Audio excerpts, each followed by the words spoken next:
धीर्धैनं श्रवणपठेयतिवरा महावाक्य जनार्दन सच्चिदानन्दत्वं शरणं ब्रजेश। यादवेन्द्रं दयादाता पुण्डरीक्षा क्षीरसागरशयनं कमलनयनं नमस्तुते नमामि श्रीहरि। धैर्य से जिसको धारण किया जाता है, कर्णपटवों से जिनका पान किया जाता है, ऐसे सच्चिदानंद भगवान श्री यादवेंद्र सरकार को मैं नित्य ही चिंतन करता हूँ, नमन करता हूँ। जिनको नमन करने से मंगलादि मंगल तो हो ही जाते हैं, साथ ही में बहुत बड़ा बल मिलता है मनुष्यों। माघ पूर्णिमा 25 में संगम रूप प्रयाग, लगन लगी भगवान से। जगाय भारत भाग्य सत्यनारायण संगम तट पर। चार चतुर्भुज रूप काशीपति ये विश्वनाथ हैं, उनका दिव्य स्वरूप। सदा भवानी दाहिनी सन्मुख रहे गणेश। 5 देव रक्षा करे तो ब्रह्मा विष्णु महेश। सागुणं श्री विष्णु परम प्रसन्नं चतुर्भुजं। सदा क्षीरसागर शयनं लक्ष्मी चरण चापयत्यं। नारद घंटा ध्वनि वीणानादं प्रवत्यं। महालक्ष्मीपति भगवान विष्णु तस्मै तसं सदा क्षीरसागर शयनं। हस्तयं मंगला मुखारविंदं गरुड़ध्वज। यजमान यात्मान विष्णु परम प्रसन्न प्रसन्नं। सर्व सिद्धिदायकं वरदायकं भगवान विष्णु नमामयम्। सत्यनारायणं लक्ष्मीकान्तं परम प्राण वल्लभा लक्ष्मी वल्लभा लभियन्तं। सर्वचराचर भूपतिं भक्तवत्सलं कोमलांगं त्वं शरणं। सर्वसिद्धिदायकं वरदायकं यद्वादयो मयो श्री विष्णु नमाम्यहं। निर्यान्त्यां चतुर्यं नामं सुरगणानां गणानायको सुरपति महेश्वरं। गुरु बृहस्पति तुमसं च प्रथम नमामयम्। सुरपति महिनां राजा इंद्रं वर्णितं वंदे वीणानम्। इंद्रवर्णिं सूर्यवर्णिं वरुण देवता च भारत भवनं पोंगी फलम समर्प्याण्वे नमः। प्रथम पूजा च सत्यदेवं नमामयम्। सर्वमोद भक्ति दया धात्वा महेश्वरा मंगलम भगवान शिवाच। उमा प्रतिभा भूषोद्भवती वैहारणं भव सिंधु व्यापक तरण तारण पतितारणं। सर्वमंगलम मंगलादि मंगलम भगवान विष्णु दैवमयो। सर्व सच्चिदानंद पर ब्रह्म चराचर पति भूपति। तुमं च माता तुमं च पिता तुमं च सखा तुमं च देव देवा। तुमं सर्वभूतादिवादाहरणं। सर्व विघ्न नाशो विष्णु नमामयम्। तुमं मित्र तुमं सखा च तुमं बंधो बांधवा च। तुमं माया तुमं धर्मं तुमं देव देवा। तुमं गुरु तुमं ब्रह्मा तुमं विष्णु तुमं महेश्वरा। सर्वस्य महान शक्तिदायकं भगवान शिव शक्ति उमा सर्वाशीर्वाद च विष्णु नमामयम्। पंचदेव स्नान भवानी।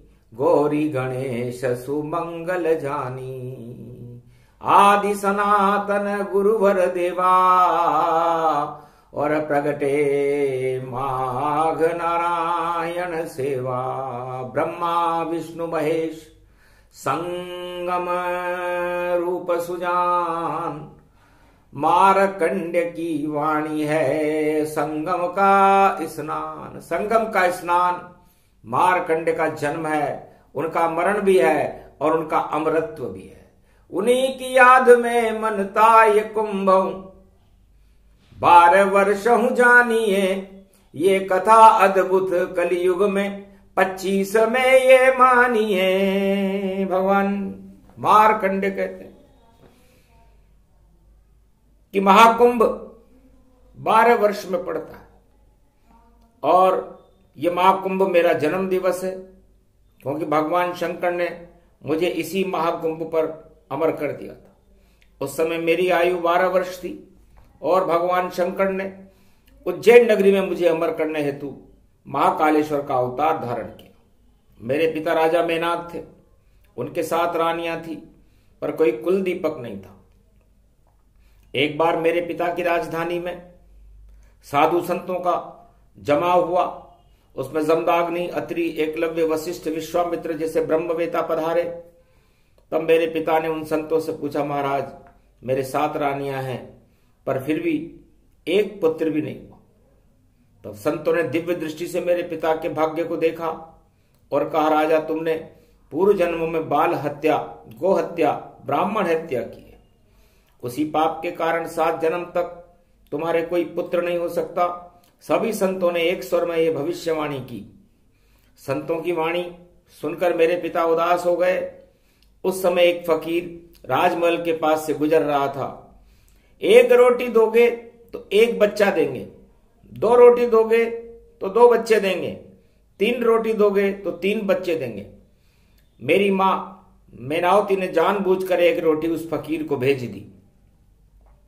उस 1 रोटी के दान से इस सृष्टि पर मेरा जन्म हुआ और मेरा नाम मार्कंडे रखा गया, क्योंकि लो मात्र की सत्संग के प्रभाव से मेरे पिता के भाग्य में संतान नहीं होने के बाद भी उस फकीर के आशीर्वाद से मेरा जन्म भारत में हुआ। जब मेरा जन्म दिवस धूमधाम से मेरे पिता ने राजधानी में मनाया तो उसमें सारे संत और बड़े बड़े हिमालय के सिद्ध पुरुष आशीर्वाद देने राज दरबार में आए। राजा के लड़के को देखकर, अर्थात मारकंडे को देखकर चक्कर खा गए। उन्होंने राजा से पूछा, ये लड़का किसका है? तब मेरी मां मेनावती ने संतों से कहा कि महाराज ये आपका ही लड़का है। तब सारे ऋषि महात्मा नाराज हो गए। उन्होंने कहा, राजा जन्मदिन इस बालक का बाद में मनाएंगे, पहले हम भगवान विष्णु के पास जा रहे हैं। उन्होंने तुम्हें ये लड़का कैसे दिया? हमारी तो भविष्यवाणी ही झूठी हो गई, सारे साधु संत झूठे साबित हुए। तब सारे महात्माओं ने मिलकर नारद जी को भगवान विष्णु के पास भेजा कि आप जाकर ब्रह्मा विष्णु महेश से पूछो कि राजा मेनाक के ये लड़का कैसे हो गया। वृथा न जाय देव ऋषि वाणी, क्योंकि ऋषियों की वाणी झूठी नहीं होती और हम सभी संतों की वाणी झूठी साबित हुई। इस राजा के लड़का हो गया। तब नारद जी भगवान विष्णु के यहां पहुंचे और कहा, भगवान नारायण संतों की भविष्यवाणी झूठी हो गई। तब भगवान विष्णु का, नारद जी मैं अभी थोड़ा रोगी हो चुका हूं, इसलिए आपकी बात सुनने की मेरी इच्छा नहीं है।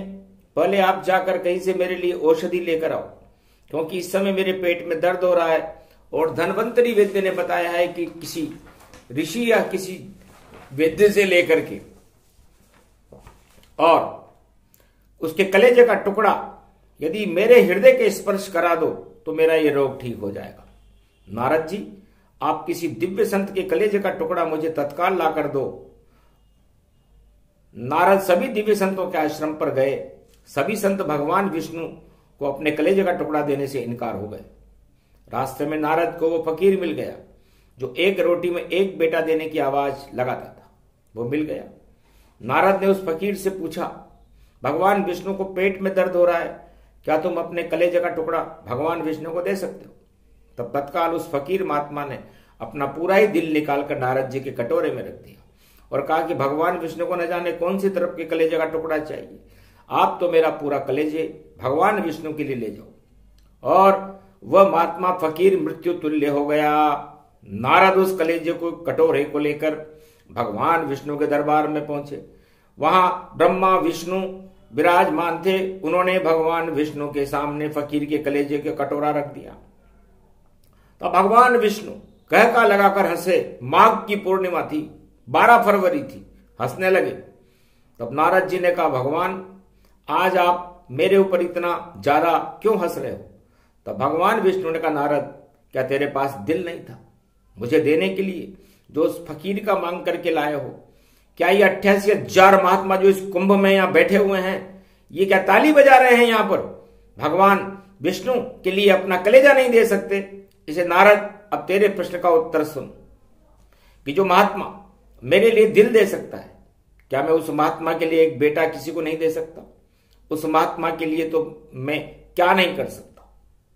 मैंने विधि के विधान को टालकर उस फकीर के भविष्यवाणी को सत्य कर दिया और राजा मेनाक को लड़का दे दिया। इसको कहते हैं त्याग भक्ति।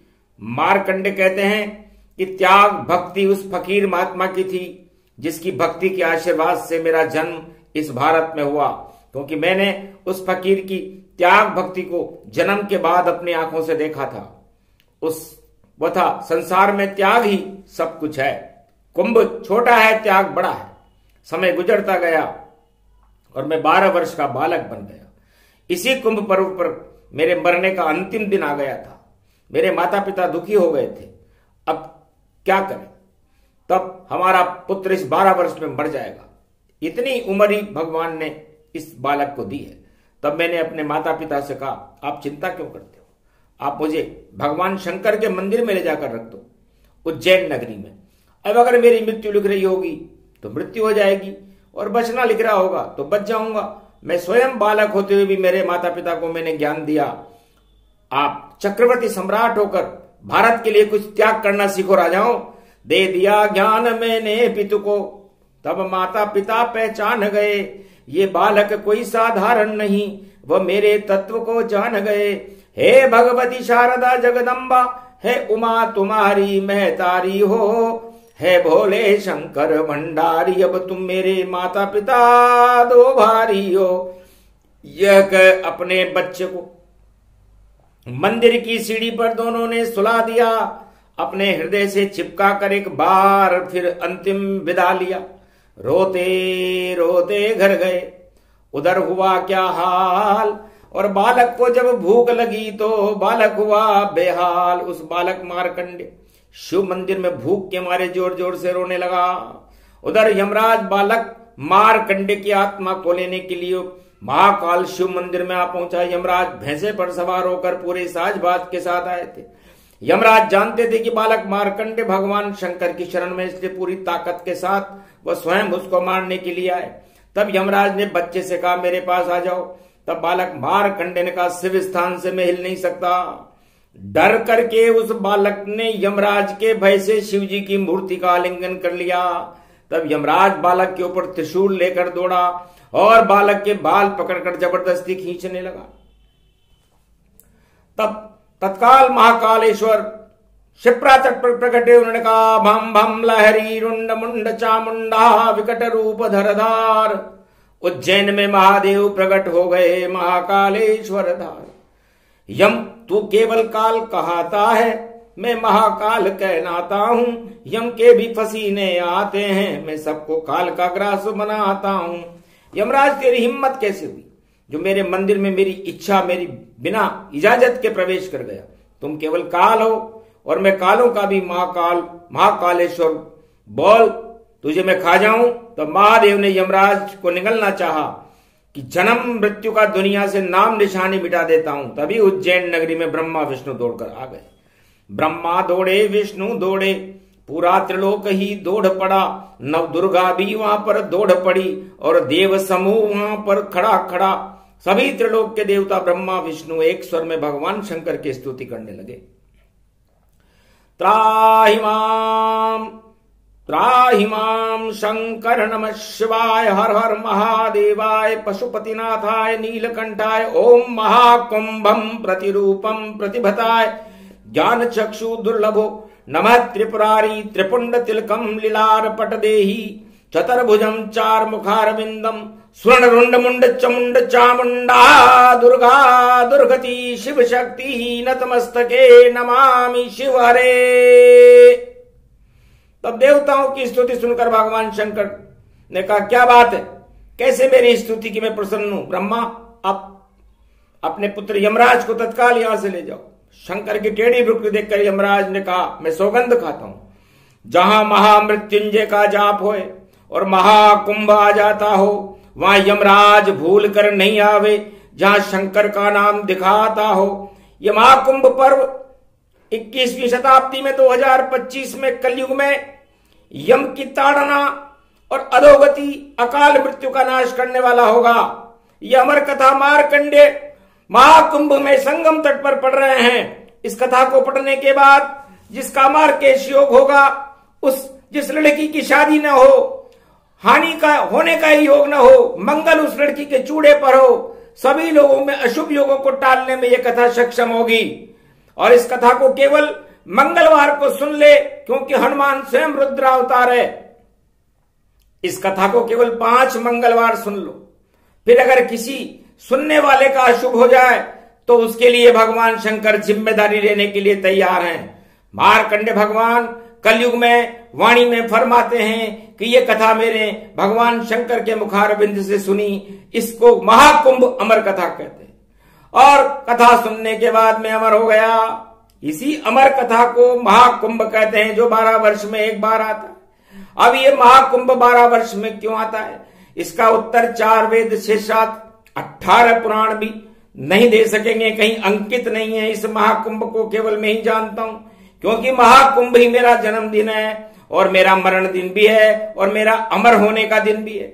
तो मेरी सालगर है ये, या बचने की सालगर है ये, और मेरा जन्म मरण दोनों ही एक दिन था, और ये दोनों की सालगिरह है ये।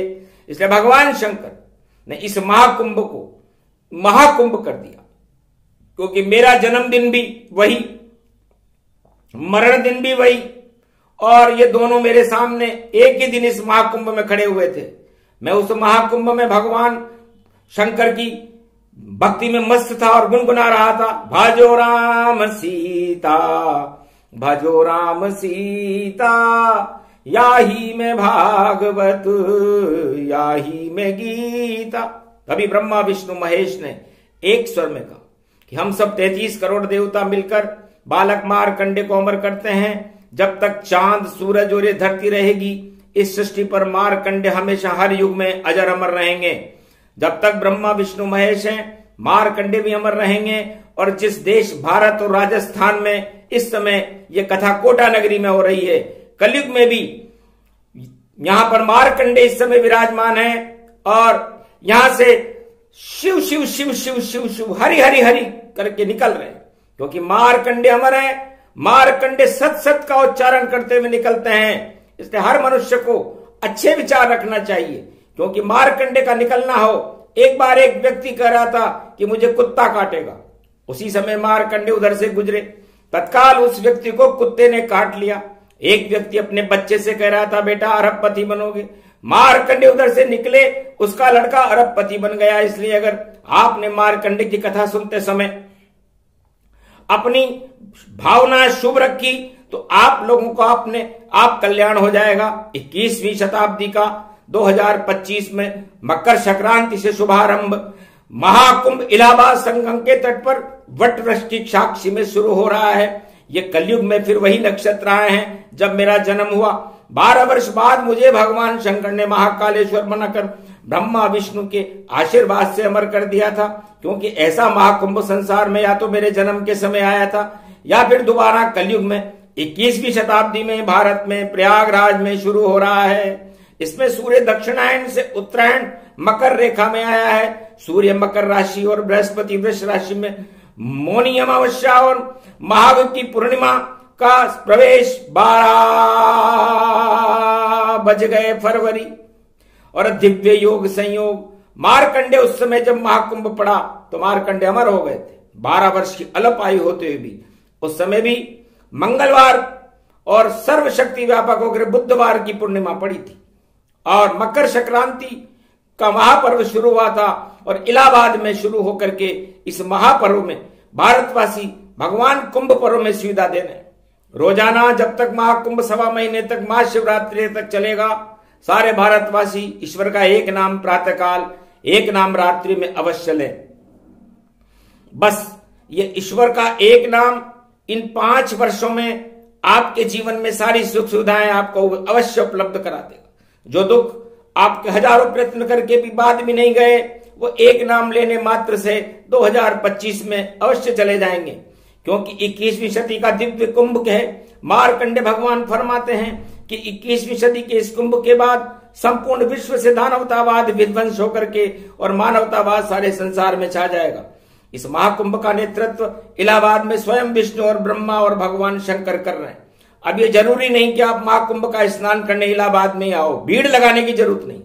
उज्जैन में जाओ या आप अपने सामने ब्रह्मा विष्णु महेश की तस्वीर रख लो, एक बाल्टी में शुद्ध जल भर लो, उसमें थोड़ा गंगा जल डालकर मंत्र पढ़ते रहो, स्नान करते रहो, तो भगवान का ये स्नान आपको आपके घर पर ही कुंभ स्नान का फल देगा। गुरुर् ब्रह्मा गुरुर् विष्णु गुरुर्नाम महेश्वरा। ओम नमः शिवाय, ओम महाकालेश्वराय, ओम सोमनाथाय, ओम पशुपतिनाथाय, ओम रामेश्वराय, ओम त्र्यंबकेश्वराय, ओम केदारेश्वराय, ओम ओंकारेश्वराय, ओम शंकराय, ओम काशी विश्वनाथाय, ओम घुष्मेश्वराय, ओम कमलेश्वराय। इन मंत्रों को बोलकर स्नान करते रहो। और भारत के कंकर कंकर में शंकर हैं, रज रज में भगवान राम है, तो कंकर कंकर शंकर होगा और बूद बूद गंगा होगी। रज रज जो रेत में मिली हुई वो राम राम मेरा होगी। महाकुंभ किसको कहते हैं? मारकंडे फरमाते हैं कि इस पर्व में संपूर्ण भारत के कंकर भगवान शंकर हो जाते हैं और रज रज में राम जी का निवास हो जाता है। केवल 1 महीने के लिए 14 जनवरी से और महाशिवरात्रि तक ये पर्व महाकुंभ योग में भारत में होगा। महापर्व में आप अपने शरीर पर मिट्टी भारत की लपेट लो, चाहे वो भारत की कहीं की भी मिट्टी हो, फिर भगवान का नाम ले लो। बस यही स्नान चाहे आप अपने घर पर कर लो, भगवान के यहां पर वह भी प्रयाग का स्नान माना जाएगा। इस 1 महीने में अब मारकंडेवाणी में फरमाते हैं कि शाही स्नान किसे कहते हैं।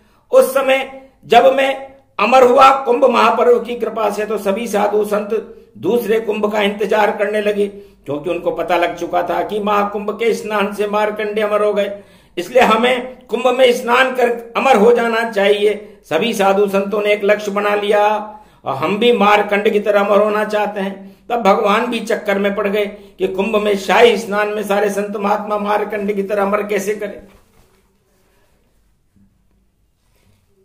तब भगवान ने संतों को अपना निर्णय सुनाया। आप सभी संत अपने अखाड़ों के साथ कुंभ क्षेत्र में अपने अपने अखाड़ों का प्रदर्शन करो।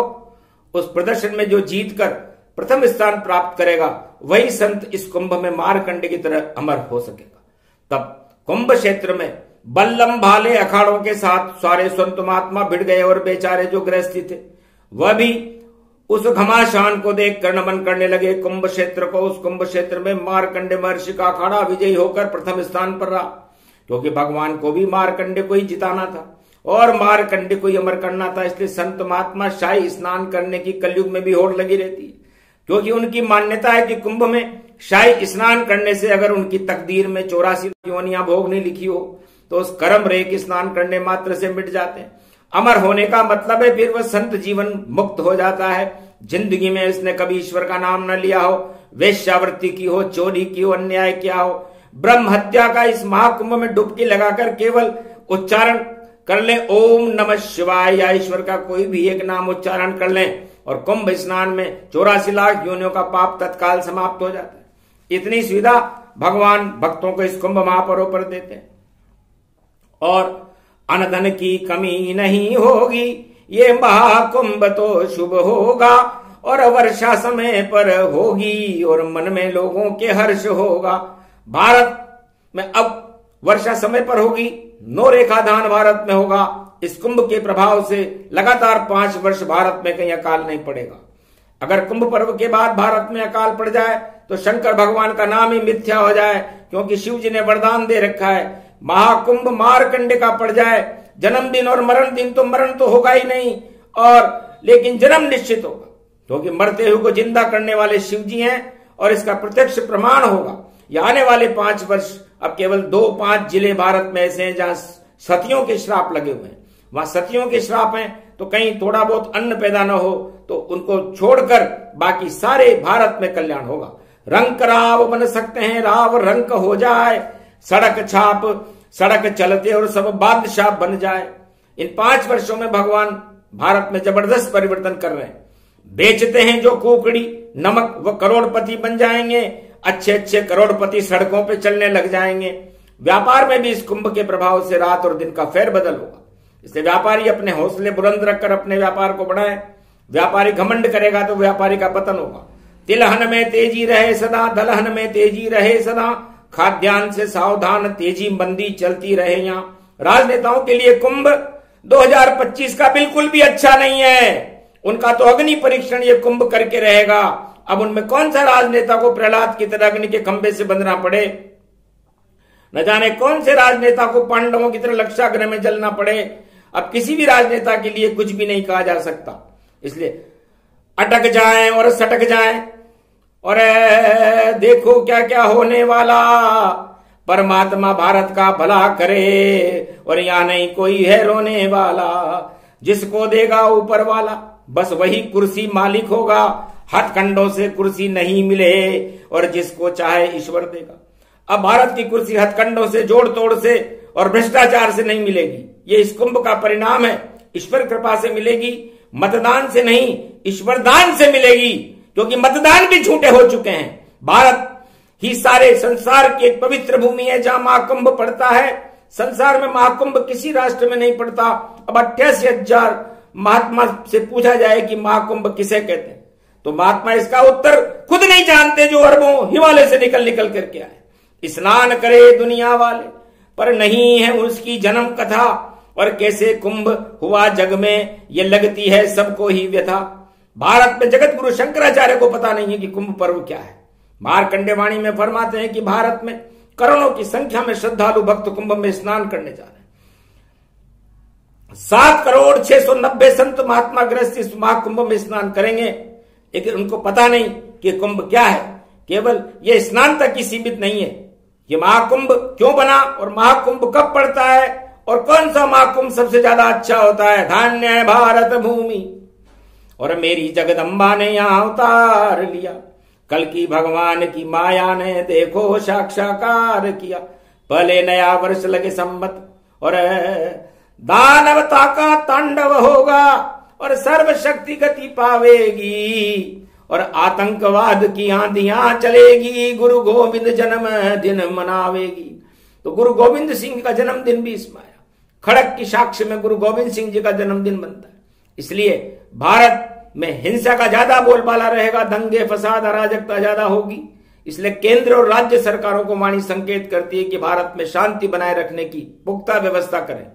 आज से ही शुरू कर दें, क्योंकि दानवतावाद से टक्कर लेने के लिए भगवान की शक्तियां खड़ी हुई है। ये महाकुंभ है यहाँ बबर, दुनिया पे ताज जमा देगा। 160 मुल्कों का भारत को जगत गुरु बना देगा। मार्कंडेय महर्षि वाणी में फरमाते कि पूरे भारत 160 मुल्कों का धर्म गुरु 21वीं शताब्दी में बनकर रहेगा। कल की भगवान भारत का नेतृत्व करके रहेंगे। धर्म गुरु जब ही बना था जब ऐसा मार्कंडेय महाकुंभ भारत में पड़ा था। ठीक वैसा ही ये कुंभ कलयुग में उन्हीं नक्षत्रों में दोबारा पड़ा है, क्योंकि यह कुंभ प्रकंड है। एक बार भगवान विष्णु से लक्ष्मी जी ने पूछा कि महाराज ये महाकुंभ पर्व क्या है। तब भगवान विष्णु ने लक्ष्मी जी से कहा हम कल भारत में कुंभ स्नान करने चलेंगे, माघी पूर्णिमा है। तब लक्ष्मी जी ने कहा क्या भारत में कुंभ क्षेत्र बैकुंठ से भी ज्यादा पावन धरती है, मैं तो वहां स्नान करने नहीं जाऊंगी। इधर 1.25 लाख वर्ष की समाधि भगवान शंकर ने 50,000 वर्ष में भी अचानक तोड़ दी। और पार्वती जी से कहा कि हम कल महाकुंभ स्नान करने चलेंगे। तब पार्वती जी ने कहा क्या कुंभ क्षेत्र हिमालय से भी ज्यादा सुंदर है। तब भगवान शंकर ने पार्वती जी से कहा ये तो वहां चलने पर ही पता चलेगा। तब ब्रह्मा ने भी कहा कल हम भी महाकुंभ में स्नान करने चलेंगे। तब शारदा वीणा पुस्तक धारणी ने कहा कि ब्रह्मलोक छोड़कर क्या भारत में कुंभ स्नान करना ज्यादा जरूरी है।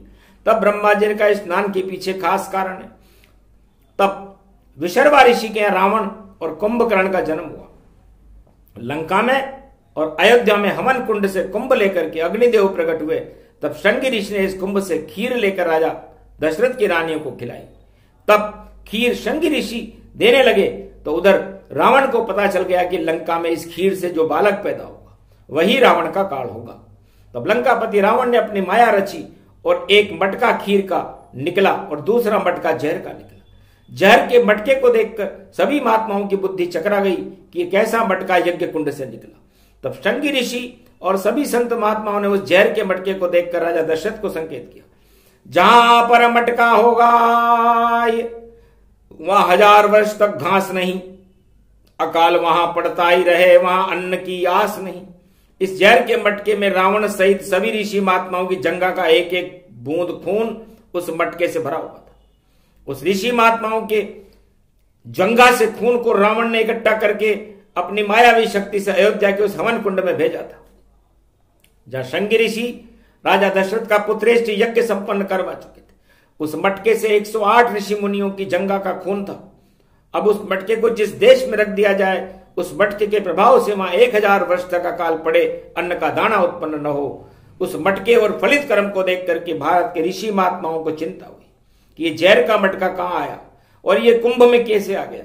तब वहां उपस्थित मार्कंडेय महर्षि ने कहा, चिंता की कोई बात नहीं, विष में ही अमृत होता है, अमृत में ही विष होता है। लो चलो विष्णु भगवान के यहां, लो अभी फैसला होता है। तब सारे ऋषि महात्मा उस मटके को लेकर विष्णु का आह्वान करने लगे। ओम परम विष्णु लक्ष्मी प्राण वल्लभा सदा क्षीर सागर शयनम। तत्काल वहां लक्ष्मी और विष्णु प्रकट हुए। ऋषि मुनियों, आपने बिना कारण कैसे मेरा आह्वान किया? उधर भागीरथ गंगा लेने हेतु भगवान शंकर की तपस्या कर रहे थे।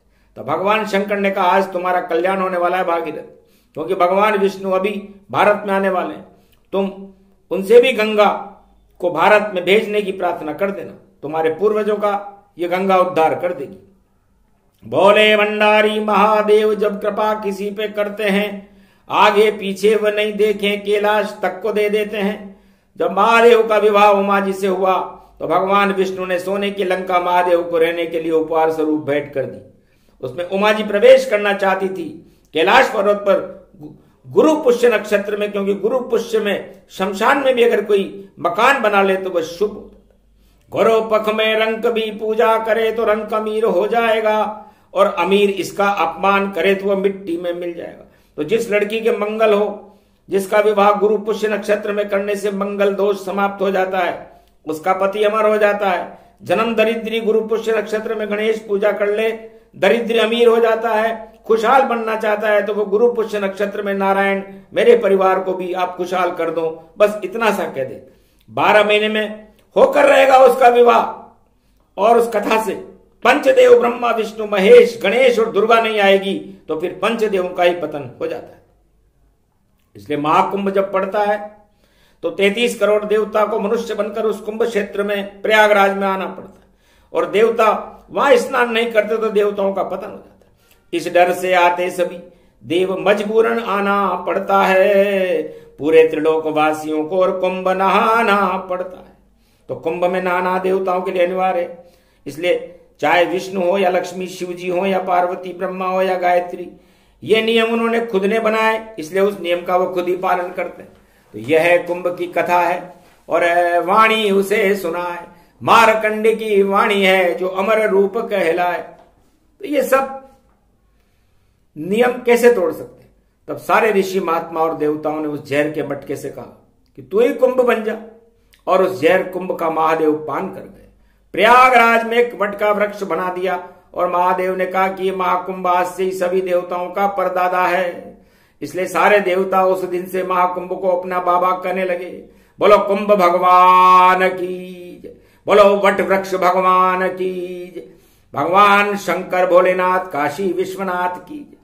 तब कह लगा कर राहु केतु हंसने लगे और शनिदेव कहने लगा कि महाराज आप सब पागल हो गए हो, देवता होकर इस मिट्टी के मटके को बाबा कह रहे हो। तब ब्रह्मा विष्णु महेश ने कहा, थोड़ी देर में तुम तीनों राहु केतु शनि भी पागल होने वाले हो। हे शनि, तेरी सारी विद्या समाप्त हो जाएगी अगर तुमने इस कुंभ में स्नान नहीं किया। तब ये कहते ही शनि की सारी शक्ति उस कुंभ का अपमान करने से खत्म हो गई। इस समय शनि कुंभ राशि में ही बैठा है। तब शनि घबराया और सबसे ज्यादा डुबकी कुंभ में शनि देव लगा रहे हैं। इस समय शनि को डुबकी लगाते देखकर कुंभ में राहु केतु मंगल और 9 ग्रह डुबकियां लगाने लगे, और 9 ग्रहों ने मिलकर एक स्वर में कुंभ क्षेत्र का आशीर्वाद लिया कि जो इस कुंभ की कथा को सुन लेगा उस सुनने वाले पर 7.5 के शनि का कोई असर नहीं होगा। सुनने वाले पर कैसा भी कर्म दोष क्यों न हो, ये कुंभ की महातारण कथा तरण तारणी गंगा होगी, क्योंकि ये कुंभ की महाकथा है और भारत में भगवान के द्वारा भेजी जा रही है। इस कथा से ही कुंभ में गंगा प्रकट हुई, भागीरथ उसे शंकर की कृपा से लेकर के, इसलिए कुंभ कथा भी ज्ञान गंगा। और जो मारकंडे की अमृतवाणी से अवतरित हुई है कलयुग में। इसलिए पानी में नहाने से इतना प्रभाव नहीं मिलता जो हरि चर्चा से मिलता है। स्वयं मारकंडे ने भी इस महापर्व कुंभ पर भक्तों का कल्याण करने के लिए पंचदेव यंत्र का निर्माण किया और भारत में वाणी केंद्र पर किया। ओम नमो नारायण भगवते वासुदेवाय, इस मंत्र को बोलते हुए आप भारत में कहीं भी बैठकर कुंभ में जल से स्नान कर लो, आपका कुंभ का स्नान माना जाएगा। बस इसी पुण्य का फल आपको भगवान कभी भी जीवन में दे सकते हैं। अगर कुंभ क्षेत्र प्रयाग में जाकर स्नान किया तो पुण्य फल तत्काल आपको मिलेगा। बस इतना सा फर्क रहेगा। जिसने कभी ईश्वर न देखा हो, अगर वह कुंभ में जाकर स्नान कर ले तो उसको वहां किसी न किसी रूप में भगवान के अवश्य दर्शन होते हैं, क्योंकि भगवान 24 घंटे कुंभ में ही घूमते रहते हैं। कोड़ी का कोड़ भी प्रयागराज के कुंभ में स्नान करने से समाप्त हो जाता है। जिसने ब्रह्मा विष्णु महेश को कभी न देखा हो वह कुंभ का स्नान कर ले, उस कुंभ का स्नान ब्रह्मा विष्णु महेश का साक्षात दर्शन माना जाएगा। इसके महाकुंभ में स्नान करने का वालों को सब कुछ मिल जाता है। भगवान की कृपा मिलती है, क्योंकि विष्णु रूप में भगवान प्रकट हुए थे। भागीरथ के लिए भगवान विष्णु का जन्म दिवस भी है और सर्वशक्ति व्यापक है। भगवान शंकर भागीरथ की तपस्या से प्रसन्न हुए, उन्होंने अपनी जटा का एक बाल खींचा, उस बाल से ही गंगा प्रकट हुई, जमनोत्री निकली, भगवान विष्णु के नख से और ब्रह्मा जी की कृपा से सरस्वती प्रकट हुई, लक्ष्मी जी की हथेली से गंगोत्री बहने लगी। ये तीनों महाशक्तियां प्रयागराज में संगम पर मिली, जिसे महाकुंभ क्षेत्र कहा जाता है। तब 108 देवताओं ने वहां 108 तरह की गंगाओं का प्राकट्य किया, सहस्त्र गंगा बनी, सब मिलकर के संगम बन गई। उस संगम में जब करक का सूर्य मकर का आएगा और गुरु बृहस्पति वृष राशि में प्रवेश करेंगे, तो प्रयागराज में वट वृक्ष की साक्षी में महाकुंभ पर्व पड़ता है। भगवान विष्णु का जन्म दिवस होगा। इस जन्म दिवस को भारत भूमि पर मनाने 33 करोड़ देवता संगम में स्नान करने आते हैं। भगवान विष्णु को बधाई देनी पड़ती है। साथ में जो इस पर्व में स्नान करने भक्त आएंगे उनका भला करना पड़ेगा। इस तरह भारत में महाकुंभ का जन्म हुआ, क्योंकि शंकर भगवान के माथे पर चंद्रमा होता है और उसे कर्क कहते हैं। भगवान विष्णु के पीछे सूर्य का तेज होता है, उसे मकर कहते हैं। इसे शिव कृपा ना हो तो चंद्र कृपा कैसे कर सकते, विष्णु कृपा ना हो तो सूर्य कृपा कैसे कर सकते। मकर रेखा लक्ष्मी जी की होती है, कर्क रेखा पार्वती जी की होती है और सद्बुद्धि सरस्वती जी की होती है। जब कर्क और मकर रेखा मिलती है संगम पर, तो इसका अर्थ है सद्बुद्धि भगवान सरस्वती वहां अपने आप मिलने आती है। विष्णु शिव का मिलना, लक्ष्मी का और पार्वती का मिलना, दोनों का मिलना, सद्बुद्धि सरस्वती वहां मिलने आती है और पंचदेव मिलकर संगम पर स्नान करते हैं। तो सद्बुद्धि सरस्वती मिल करक मकर दो ही साथ, ब्रह्मा विष्णु महेश मिले तो महाकुंभ की बात। इसलिए महाकुंभ का निर्माण ब्रह्मा विष्णु महेश और दुर्गा 5 देवताओं ने किया है। ये इनका जन्म दिवस है। इसका अपमान करने वाला वह खुद पछताता है। रावण ने महाकुंभ को अपमान किया था त्रेता में, वह और स्नान करने संगम पर नहीं गया और कैलाश पर चला गया। वहां जाकर भगवान शंकर से अपने रहने के लिए सोने की लंका मांग ली। तब पार्वती जी के लिए बनाया गया भवन महाकुंभ के पर्व पर भगवान शंकर ने रावण को दे दिया। तब पार्वती जी ने रावण से कह दिया कि मेरी जैसी शक्ति ही इस लंका में रह सकती है, और अगर वहां अनाचार हुआ, ईश्वर में आस्था समाप्त हुई, तो ये लंका नष्ट हो जाएगी। इसका अर्थ है रावण लंका केवल भक्ति से ही सुरक्षित रहती है। ये श्राप दिया जगदम्बा ने, भक्ति रस ही रह पाएगा, लंका में ईश्वर विरोध करे तत्काल नष्ट हो जाएगा। इस लंका में विष्णु विरोधी एक दिन भी जीवित नहीं रह सकता। रावण ने सोचा मरेंगे जब देखा जाएगा, अभी तो लंका का ऐश्वर्य भोगें। पार्वती कलयुग के मनुष्यों को कुंभ पर्व में समझा रही है, मनुष्यों आपका ये पंच तत्व का शरीर सोने की लंका है। इस पंच तत्व की देह रूपी लंका में बैठकर आप विष्णु और भगवान शिव की शक्ति भक्ति नहीं कर सकते, तो महाकुंभ का स्नान नहीं कर सके और ईश्वर की चर्चा भी नहीं सुन सके, तो तुम्हारे ये सोने की लंका एक दिन अवश्य नष्ट हो जाएगी। इस कथा को कुंभ के पर्व में अपने परिवार में सुने, या फिर 12 महीने में जब भी सोमवती अमावस्या पड़े, सूर्य ग्रहण पड़े, जब अवश्य सुने। ये योग रामावतार में मिले, कृष्णावतार में मिले, और महाकुंभ का योग कलयुग में 2025 में मिला भारत में। इसलिए कल की भगवान भारत की भगवान होंगे। सुने सुनावे हरि कथा नवनिधि मंगल होय, कथा राम की जो सुने पुण्य तिथि तन होय। कुंभ जन्म मकर कथा रेखा सूर्य की होय, नारायण का रूप है संशय करे न कोई। इसलिए कुंभ साक्षात विष्णु और महालक्ष्मी का रूप है। पाप स्नान करने वालों के विष्णु समाप्त कर देते हैं, धन स्नान करने वालों को महालक्ष्मी दे देती है, अकाल मृत्यु को स्नान करने वालों को भगवान शंकर टाल देते हैं, विधि के विधान को ब्रह्मा स्नान करने वालों को टाल देते हैं। इसलिए महाकुंभ में स्नान से हजारों लाभ होते हैं। अब भारत में इस महाकुंभ का क्या फल होगा? साधु महात्माओं का बल बढ़े, गौरव भारत बढ़ जावेगा। जो भी कुंभ स्नान करे उसका भी पाप कट जावेगा। भारत विश्व के 160 राष्ट्रों का धर्म गुरु 2025 21वीं शताब्दी में होकर रहेगा। 12 वर्ष तक भारत में अकाल नहीं होगा। व्यापारी किसान मालामाल हो जाएंगे, सेना का मनोबल ऊंचा रहेगा और ऋषि महात्माओं को धर्म प्रचार बढ़ेगा। लेकिन ईश्वर विरोधी दानवतावाद का सत्यानाश होना आप सुनिश्चित है। नकली महात्माओं का भयंकर पतन इस कुंभ से शुरू हो जाएगा, क्योंकि घमंड के साथ महाकुंभ स्नान भूल कर भी नहीं करना चाहिए। इस महाकुंभ में मार्कंडेय ये कथा सुनने वालों को आशीर्वाद देते हैं। आपका कल्याण हो, आपके कर्म दोष मिटे, हरि भक्ति में बाधा न हो, आपके बाल बच्चे प्रसन्न रहें, आपका हर कार्य सिद्ध हो। ये महाकुंभ नासिक में कुंभ का स्नान बैकुंठ के स्नान के बराबर माना जाता है। प्रयाग हो या शिप्रा हो या नासिक या हरिद्वार, और कुंभ में खड़े रहती है नारायण सरकार। नासिक नासिक ही बना रहे और भगवत आशिक ही बना रहे। भक्त प्रेम से नहीं छूटे, यहाँ राम लखन आता ही रहे। पंचवटी नासिक में जब महाकुंभ पड़े तो वहां की मिट्टी का तिलक माथे पर लगा लो। मार्कंडे दावे से कहते हैं कि ऐसा करने वाला नंगा भी ईश्वर कृपा से करोड़पति बन जाता है। इसलिए ये महाकुंभ भारत में बड़ा विचित्र होगा और इस कुंभ में 3 महीने लगातार भगवान राम और सीता कलयुग में भारत में निवास करेंगे। ये वाणी की घोषणा है, क्योंकि 21वीं सदी में भारत में राम राज्य शुरू होकर रहेगा। ये मार्कंडे का आशीर्वाद और महाकुंभ की माया है। उधर अयोध्या में जब शंगी ऋषि ने पुत्रेष्टि यज्ञ में एक मायावी मटका निकला, जिसे रावण ने महात्माओं की जंगा से एक एक बूंद लेकर भर दिया था, उस कुंभ को मार्कंडे ने नेपाल में जनकपुर की धरती पे जाकर जमीन में गड़वा दिया।